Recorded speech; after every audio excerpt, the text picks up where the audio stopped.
말세속편 69부 마지막 포스트. 말세속편의 내용에 공감이 되시는 분들만 열람을 부탁드립니다. 공감이 안 되시는 분들은 더 이상 제 글을 보지 마시기 바랍니다. 말세속편 시리즈는 아버지의 선택을 받은 증인인 당신이 하늘과 천년왕국에서 무엇을 증거하여야 하는지를 가르쳐 드리는 시리즈입니다. 우리는 지금 육각도형이 하나님의 7년환란 심판 설계도가 맞는지 확인하고 있는 중입니다. 우리들이 선택된 선지자가 맞는지, 우리들의 추적이 정답이 맞는지 정확히 알고 싶어서입니다. 이제 48시간 후면 2026년에 진입하는 이 시간, 2025년의 마지막 포스트 시작합니다. 챕터 1 마지막 9개월. 다음 그림을 잘 보세요. 여호와의 크고 두려운 날이 이르기 전에 해가 어두워지고 달이 핏빛같이 변하려니와 해가 검은 털로 짠 상복같이 검어지고 달은 온통 피같이 되며 그들의 진노의 큰 날이 이르렀으니 누가 능히 서리요. 끝까지 하나님을 거부하는 자들에게 남은 시간은 앞으로 길어봐야 9개월입니다. 분명하죠? 시간이 다 되어갑니다. 여호와의 크고 두려운 날이 이르기 전에 해가 어두워지고 달이 핏빛같이 변하려니와 누구든지 여호와의 이름을 부르는 자는 구원을 얻으리니.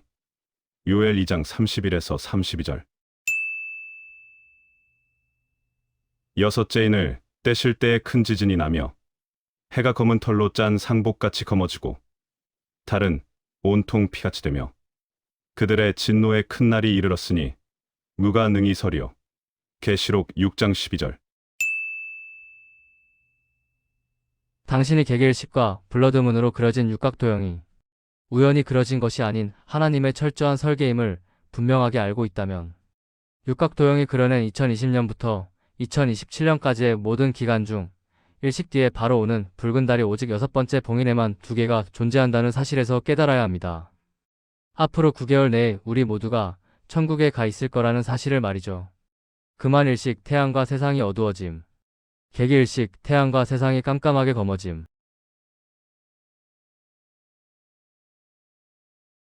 챕터 2 두 가지 운명. 수천 년의 비밀을 손에 쥐게 된 죄로 온갖 조롱과 공격을 받던 5년 사역의 마지막이 드디어 다가왔습니다. 집중 부탁드립니다. 위에서 보여드린 요엘서와 계시록의 선구가 지목하고 있는 여호와의 크고 두려운 날의 정체는 7번째 봉인입니다. 맞지요? 분명히 요엘서에 기록된 해와 달의 변화는 여호와의 두려운 날이 올 것이라는 예언적 선포입니다. 여호와의 크고 두려운 날이 이르기 전에 해가 어두워지고 달이 핏빛같이 변하려니와 누구든지 여호와의 이름을 부르는 자는 구원을 얻으리니. 요엘 2장 31에서 32절. 계시록에 기록된 해와 달의 변화는 여호와의 두려운 날이 왔다는 완성의 선포입니다.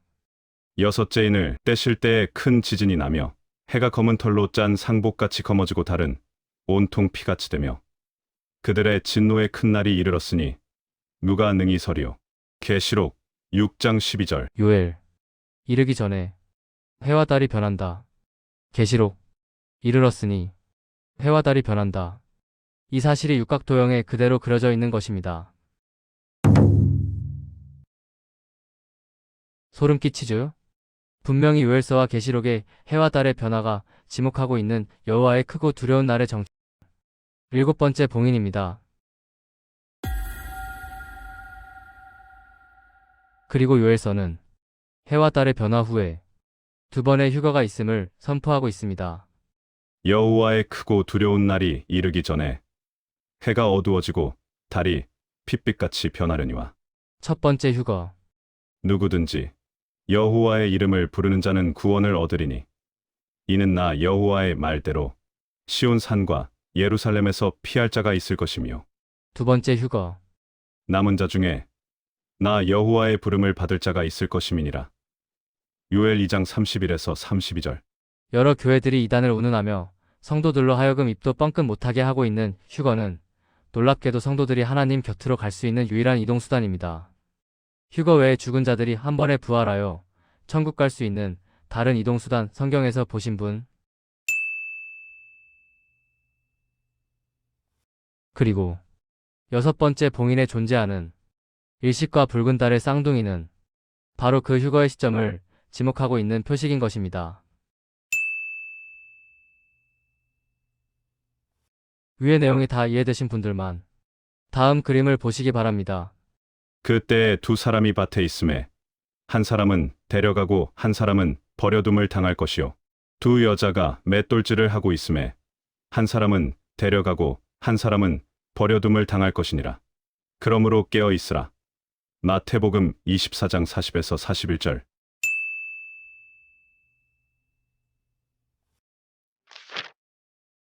그들이 사러 간 사이에 신랑이 오므로 준비하였던 자들은 함께 혼인잔치에 들어가고 문은 닫힌지라. 그 후에 남은 처녀들이 와서 이르되 주여 주여 우리에게 열어주소서. 마태복음 25장 10에서 11절.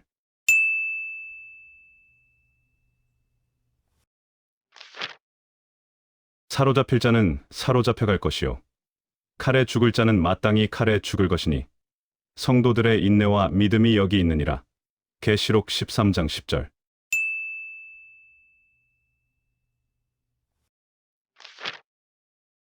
첫 열차 승객. 그들이 보좌 앞과 내생물과 장로들 앞에서 새 노래를 부르니 땅에서 속량함을 받은 14만 4천 밖에는 능히 이 노래를 배울 자가 없더라. 계시록 14장 3절. 두 번째 열차 승객.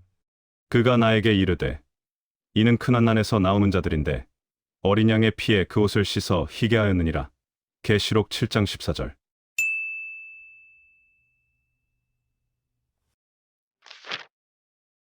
너희는 스스로 조심하라. 그렇지 않으면 방탕함과 술 취함과 생활의 염려로 마음이 둔하여지고 뜻밖의 그 날이 덫과 같이 너희에게 임하리라.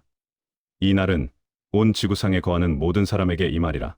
이러므로 너희는 장차 올 이 모든 일을 능히 피하고 인자 앞에 서도록 항상 기도하며 깨어 있으라. 누가복음 21장 34에서 36절.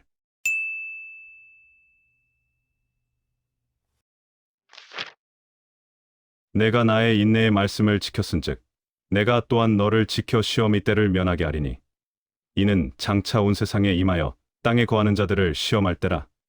계시록 3장 10절.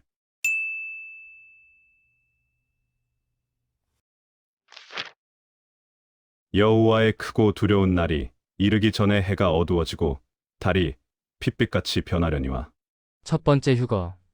누구든지 여호와의 이름을 부르는 자는 구원을 얻으리니 이는 나 여호와의 말대로 시온산과 예루살렘에서 피할 자가 있을 것이며 두 번째 휴거.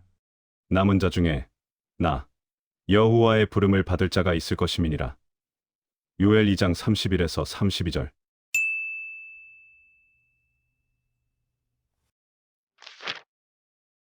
잘 보셨나요? 성경 여기저기 흩어져 있는 위의 모든 성구들이 놀랍게도 여섯 번째 봉인 때에 벌어지는 두 가지 사건을 지목하고 있습니다.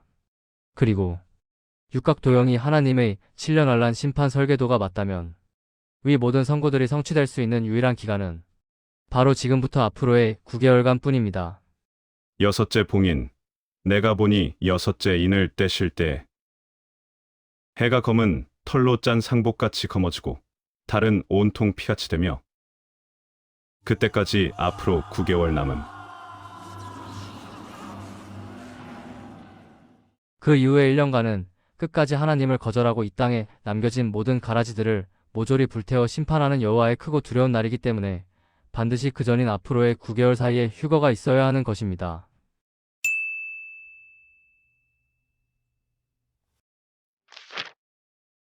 챕터 3. 당신의 가족 이야기.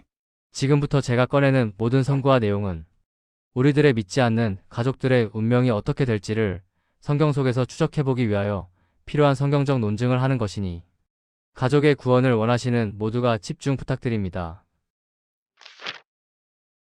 다음 선구를 자세히 보시기 바랍니다.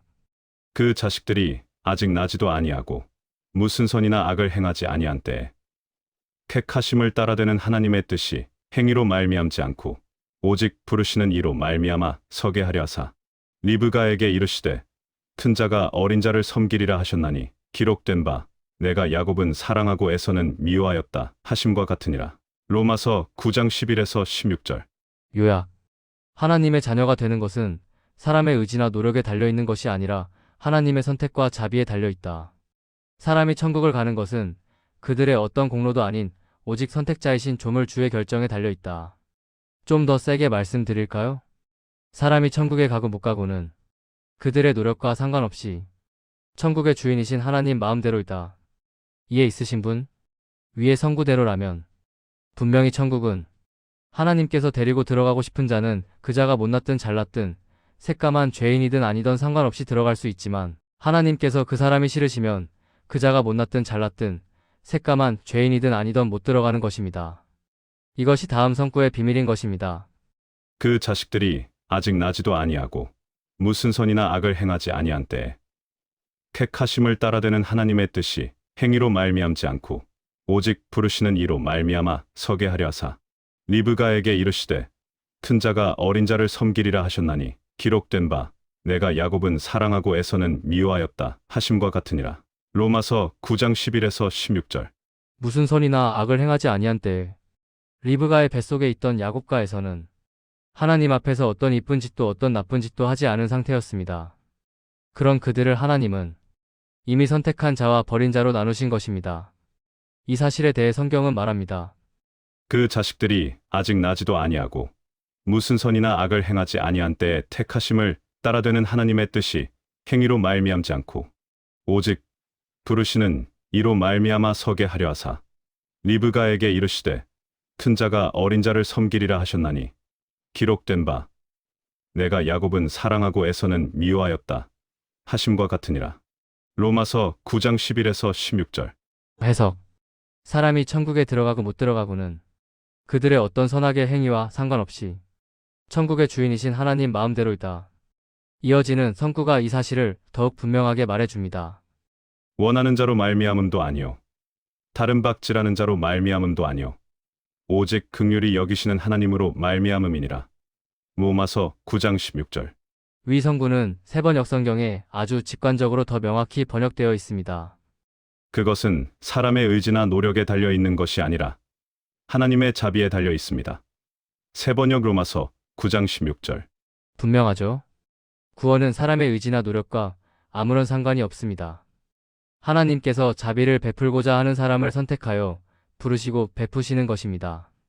하지만 한 가지 기억해 주시기 바랍니다. 앞선 포스트에서 말씀드렸듯이 구원은 그 사람의 노력과 무관하게 값없이 천국의 시민권을 받는 것이지만 이후 천국의 상속권, 즉 왕권은 선택받은 자들의 노력에 달려 있습니다. 천국의 시민권자들 중 이기는 자들만이 들어갈 수 있는 천국의 수도, 천성, 새 예루살렘. 아직도 이해 있으신 분 있으신가요? 저는 지금 분명히 성경에 기록된 대로 말씀드리는 중입니다. 구원은 사람의 의지나 노력과 아무런 상관이 없습니다.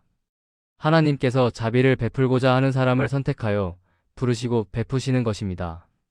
이 말에 하나님이 그렇게 불공평하실 리가 없다, 분명히 다른 뜻이 있을 것이다 라고 따지는 분들이 있을 것을 사도 바울은 이미 알고 있었습니다. 그래서 다음과 같이 말씀하신 것이죠. 혹 내가 내게 말하기를 그러면 하나님이 어찌하여 허물하시냐 누가 그 뜻을 대적하느냐 하리니 이 사람아 내가 누구이기에 감히 하나님께 반문하느냐 지음을 받은 물건이 지은 자에게 어찌 나를 이같이 만들었느냐 말하겠느냐. 토기장이가 진을 칸덩이로 하나는 귀 있을 그릇을 하나는 천 있을 그릇을 만들 권한이 없느냐. 로마서 9장 19에서 21절. 해석. 하나님께서 불공평하다는 소리를 하지 말아라. 그 모두의 운명은 만드신 하나님의 전적인 권한이고 사람이 천국의 백성이 되고 안 되고는 전적인 하나님의 주관적 선택이다. 로마서 9장의 이 말씀은 많은 해석이 분분합니다. 그 이유는 이 말씀의 뜻을 말씀 그대로 믿기에는 불공평을 거부하는 인간의 의가 도저히 허락하지 못하기 때문입니다. 그래서 불공평으로 느껴지는 이것에 대해 뭔가 더 합당한 이유를 찾으려 노력하는 것이죠. 어렵게 생각할 것 없습니다. 진리는 단순한 것입니다. 우리의 상식이나 인간의 정의의 눈으로 성경 말씀을 이해하거나 해석하려 들지 마시기 바랍니다. 성경에 써 있는 그대로 믿는 것이 바로 정답입니다. 인간의 눈에는 불공평으로 보일지 몰라도 장담드립니다. 하나님은 공평하신 분입니다. 머리에 이해가 안 돼도 위 사실만 알고 있으면 되는 것입니다. 잊지 마세요. 저는 지금 우리들의 믿지 않는 가족들의 운명을 추적 중입니다. 제가 뭔 소리를 하려고 이 성구를 파고든 건지 이미 눈치채신 분들 있으리라 믿습니다. 힌트. 하나님께서 불공평하다는 소리를 하지 말아라.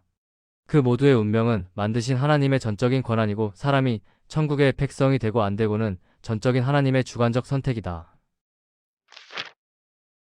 또한 우리들 중에 아직도 값없이의 뜻이 뭔지를 모르는 분이 없기를 바랍니다.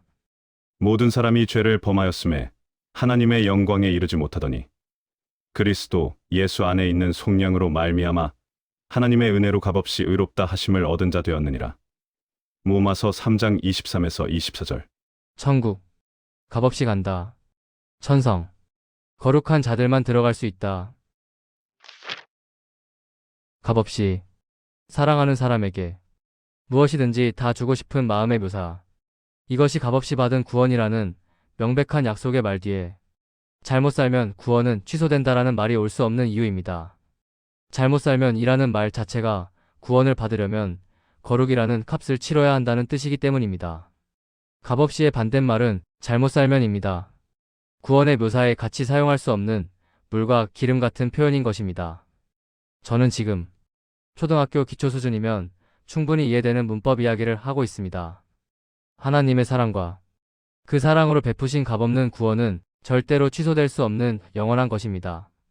하나님을 한 입으로 두말하시는 분으로 조롱하며 모함하다가 결국 천성 바깥으로 쫓겨나는 분이 없기를 바랍니다. 잘 보세요. 사랑하는 신부에게 무엇이든 값없이 주고 싶어하는 신랑의 마음. 이것이 신부들을 향한 남편이신 주님의 사랑입니다. 그래서 자신의 피를 기꺼이 흘려 당신을 구원하신 것입니다. 그 피를 믿는 믿음조차 당신의 노력이나 공로가 아닌 믿어지게 해주신 하나님의 선물인 것입니다. 제가 무슨 소리를 하고 싶은지 눈치채신 분, 이 모든 추적의 내용들이 사실이라면 여러분은 사랑하는 여러분의 가족들을 그들의 어떠함과 상관없이 하늘로 데려갈 수 있습니다. 사람이 천국을 가는 것은 인간의 어떠한 공로가 아닌 오로지 선택권자이신 조물주의 결정에 달려있기 때문입니다. 증거를 보여드립니다. 하만의 몰살 음모로부터 이스라엘 백성을 구원한 것은 그들의 믿음이 아니라 왕에게 나아간 에스더의 간구였습니다. 롯과 그의 가족들을 구원한 것은 그들의 믿음이 아니라 아브라함의 기도였습니다. 이스라엘이 여리고성을 몰살시킬 때 라합의 가족들을 구원한 것은 그들의 믿음이 아니라 라합의 공로였습니다. 노아의 가족들을 구원한 것은 그들의 믿음이 아니라 노아의 공로였습니다. 에스더의 동족들을 구원한 것, 아브라함의 가족들을 구원한 것, 라합의 가족들을 구원한 것, 노아의 가족들을 구원한 것, 이 모든 구원의 내용 안에 가족들의 의지나 의로움이나 공로는 전혀 반영되지 않았습니다. 신기하죠? 그 마술의 정체를 보여드리겠습니다. 내가 너희에게 말하노니 무엇이든지 기도하고 구하는 것은 받은 줄로 믿으라. 그리하면 너희에게 그대로 되리라. 마가복음 11장 24절. 에스더의 동족들도, 아브라함의 가족들도, 라합의 가족들도, 노아의 가족들도 오직 하나님으로부터 의롭다 하심을 받은 가족 한 사람의 중보 덕분에 아무런 공로 없이 구원을 받은 것입니다. 주님은 거짓말을 하지 못하시니 위의 성구는 반드시 이루어져야 할 약속입니다. 결정적으로 당신이 당신의 가족들을 구원할 수 있는 이유는 당신이 만왕의 왕이신 창조주의 신부이기 때문이며 당신의 가족들은 당신의 결혼식을 축하해야 할 친정 식구이며 혼인잔치에 반드시 참석해야 할 축하객이기 때문입니다. 당신이 단순한 천국의 시민권자가 아닌 천성의 입성에 성공한 거룩한 어린 양의 신부라면 위의 일은 반드시 이루어질 것이라고 저는 믿습니다. 이스라엘의 어떠함이 아니라 왕의 신부인 에스더만이 왕의 마음을 움직여서 이스라엘을 구원했다는 사실을 주님 오시는 날까지 절대로 잊지 마시기 바랍니다. 당신이 하나님의 아들을 믿고 값없이 구원을 받았듯이 당신을 사랑하는 당신의 가족들도 주님과 함께 십자가를 메고 주를 따르고 있는 당신 덕분에 천국의 시민권자가 될 수 있는 것입니다. 비록 왕권 상속의 대상은 아니겠지만 말이죠. 하지만 이 점은 명심바랍니다. 에스더가 왕의 마음을 움직였지만 최종 결정은 왕이 했다는 사실입니다. 당신의 중보가 당신의 가족을 구원할 수 있는 힘이 있지만 최종 결정권은 어디까지나 당신이 아닌 하나님께 있다는 사실을 명심하고 순종해야 한다는 이야기입니다. 지금 저는 오직 은혜로 믿는 자마다 값없이 구원받을 수 있도록 천국의 문을 활짝 열어주신 하나님께서 보혈의 공로를 믿고 구원받은 자녀들을 통하여 그들의 가족들에게 새로운 구원의 문을 열어두셨을 가능성을 성경을 뒤져 증명하며 추적하고 있습니다. 이것이 충분히 가능성 있는 추측인 이유를 또 다른 성구로 증명해 드리겠습니다. 잘 보세요. 주 예수를 믿으라. 그리하면 너와 내 집이 구원을 받으리라. 사도행전 16장 31절. 가족을 구원하고 싶으면 무엇을 행하라가 아닙니다. 거룩을 노력하라도 아닙니다. 열심히 전도하고 설득하라도 아닙니다. 오직 하나, 믿으라입니다. 주 예수를 믿으라. 그리하면 너와 내 집이 구원을 받으리라. 사도행전 16장 31절. 또 하나 같이 보시겠습니다. 믿지 아니하는 남편이 아내로 말미암아 거룩하게 되고 믿지 아니하는 아내가 남편으로 말미암아 거룩하게 되나니 그렇지 아니하면 너희 자녀도 깨끗하지 못하니라. 그러나 이제 거룩하니라. 고린도전서 7장 14절. 너의 노력으로 가족이 거룩해질 것이다가 아닙니다. 믿는 자로 인하여 가족이 거룩하게 되나니 믿는 자로 인하여 가족이 이제 거룩하니라입니다. 즉 이미 그렇게 되었다는 선포인 것입니다. 위 성구의 구조를 더 자세히 보겠습니다. 가정의 대표 한 사람, 믿는 아내 또는 믿는 남편. 그로 말미암아 믿지 않는 배우자가 거룩하게 됨. 자녀 또한 거룩하다고 선언됨. 이 성구에서 말하는 거듭난 자의 가족들 거룩 이야기는 성품의 완성 조건도 아니고 도덕적인 무결 조건도 아닌 이미 하나님께 속한 상태, 즉 구별된 신분이 됨을 말하고 있는 것입니다. 다시 성구를 자세히 보세요. 믿지 아니하는 남편이 아내로 말미암아 거룩하게 되고 믿지 아니하는 아내가 남편으로 말미암아 거룩하게 되나니 그렇지 아니하면 너희 자녀도 깨끗하지 못하니라. 그러나 이제 거룩하니라. 고린도전서 7장 14절. 맞지요? 사도 바울의 위 말씀은 아직 믿지 않는 배우자도 자녀가 아무것도 몰라도 가족 한 사람의 믿음 때문에 이들의 소속이 옮겨졌음을 말하는 것입니다. 이제 위 성구와 함께 에스더의 동족들을 생각해 보세요. 아브라함의 가족들을 생각해 보세요. 라합의 가족들을 생각해 보세요. 노아의 가족들을 생각해 보세요. 이들의 스토리는 고린도전서 7장 14절의 성구와 정확히 일치합니다. 믿지 아니하는 남편이 아내로 말미암아 거룩하게 되고 믿지 아니하는 아내가 남편으로 말미암아 거룩하게 되나니 그렇지 아니하면 너희 자녀도 깨끗하지 못하니라. 그러나 이제 거룩하니라. 고린도전서 7장 14절. 어서 모두 이리로 왕이세요. 이스라엘 백성들 라합과 아브라함과 에스더의 예를 보았을 때 중보로 가능한 가족의 범위는 배우자나 자녀만이 아니라 그 이상의 것이라고 추측할 수 있습니다. 다시 말씀드립니다. 천국은 인간의 어떤 공로와도 관계없이 하나님의 선택을 받은 자들만이 값없이 가는 곳입니다. 누구를 천국에 들릴지는 오직 왕이신 하나님 마음대로이신 것입니다. 이스라엘이 아닌 오직 에스더만을 사랑하기에 그녀의 소원을 들어주어 이스라엘을 구원해준 왕과 같이 말이죠. 사랑하는 에스더를 바라보는 왕의 입장에서 잘 생각해보세요. 에스더의 친족이 몰살되면 그녀가 얼마나 괴로워할지를 왕은 걱정한 것입니다. 대환란과 지옥 확정의 운명 속에 가족들을 두고 하늘로 홀로 오게 된 어린 양의 신부들 마음은 다를까요? 그들을 바라보는 신랑의 마음은 다를까요? 깨달으신 분? 하나님의 사랑을 받고 있는 당신을 위한 당신 가족에 대한 메시지. 이것이 에스더의 동족들, 아브라함의 가족들, 라합의 가족들, 노아의 가족들의 이야기가 성경에 있는 이유입니다. 다시 말씀드립니다. 여러분은 사랑하는 여러분의 가족들을 그들의 어떠함과 상관없이 하늘로 데려갈 수 있습니다. 당신이 바로 에스더이기 때문입니다.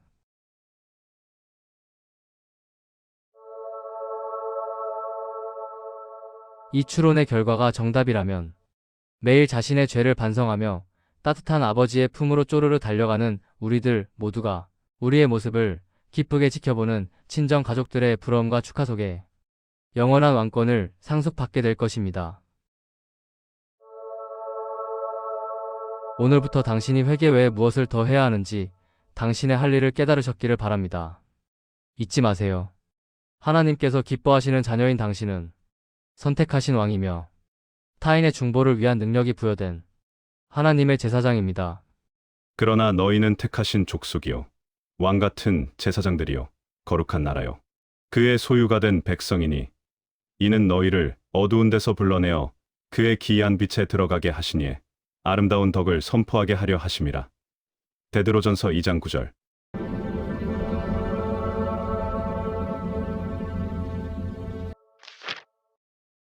오늘의 글은 성경의 여러 증거를 통한 논증으로서 많은 확신을 가지고 쓴 글입니다. 여러분 모두 알고 계시다시피 저는 제가 엉뚱한 헛소리를 할 사람이라면 애초에 육각도형을 제 손에 쥐어주실 이유가 없다는 생각을 가지고 있습니다. 그분은 실수가 없으신 분이기 때문입니다. 이것은 교만이 아니라 온 세상 82억 중 유일하게 제 손에만 쥐어주신 명확한 증거를 들고 하는 저의 냉정한 논리입니다. 겸손하기 위해 명확한 증거가 있는 이 사실을 부정하며 거짓말을 할 수는 없으니까요. 그래서 저는 제가 선택받은 자가 아니라는 소리를 할 수가 없습니다.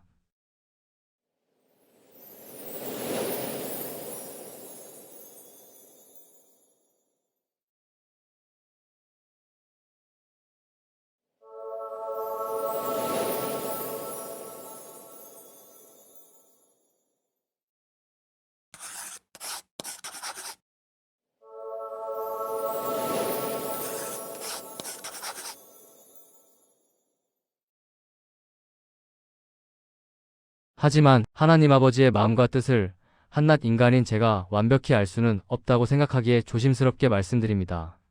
제 말만이 100% 맞다고 생각하지 않습니다. 제 말에 공감이 되시는 분은 함께 하시면 되고 공감이 안 되시는 분은 안 보시면 되는 것입니다. 명확한 사실은 오늘 이야기가 정답이라면 우리들은 혼인잔치를 기쁘게 즐기게 될 것이고 오답이라도 여러분의 가족을 위한 중보기도는 결코 헛되지 않는 귀한 결과를 가져올 것이라는 사실입니다. 주님께서 원하시는 사랑의 계명을 지킨 것이니까요. 이상 오늘 글 마칩니다. 감사합니다. 내가 너희에게 이르노니 이 유월절이 하나님의 나라에서 이루기까지 포도주를 다시 먹지 아니하리라. 누가복음 22장 16절, 18절.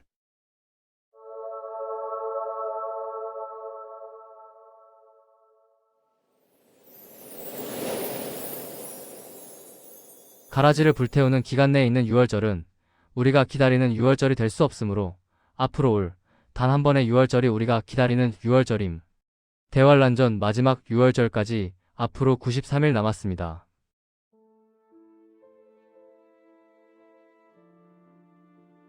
다음 시간에 계속. 그만일식 태양과 세상이 어두워짐. 개기일식 태양과 세상이 깜깜하게 검어짐. 시간이 없습니다. 전 세계 모두를 싹 쓸어버리는 인류 역사 마지막 심판의 시간이 곧 시작될 것입니다. 평생을 가짜 복음에 속아 살아서 진짜 하나님을 만난 적이 없는 분들, 그리고 끝까지 하나님 믿기를 거부한 불신자들, 이 모두가 조만간 싹 다 죽어서 영원한 지옥 불못이 확정될 것입니다. 당신은 하나님을 만날 준비가 되었나요? 곧 세상에 도래할 하나님 나라의 백성이 되는 것이 당신이 대환란을 피할 수 있는 유일한 방법입니다. 많은 분들을 하나님 백성의 길로 인도한 복음의 비밀 시리즈를 소개합니다. 당신은 바로 오늘 이 시리즈를 통해 하나님의 자녀로 거듭나 영원한 생명을 소유하여 앞으로 도래할 하나님 나라의 백성이 되실 것입니다. 하나님의 사랑을 깨닫는 순간 천국 백성이 됩니다. 그리고 당신이 하나님 나라의 백성이 되었다는 사실을 누가 말해주지 않아도 당신 자신이 알게 될 것입니다. 시간이 없습니다. 서두르시기 바랍니다. 복음의 비밀 파트 1. 복음의 비밀 파트 2. 복음의 비밀 파트 3. 복음의 비밀 최종 완성본. 말세 속편 69부 마지막 포스트 The End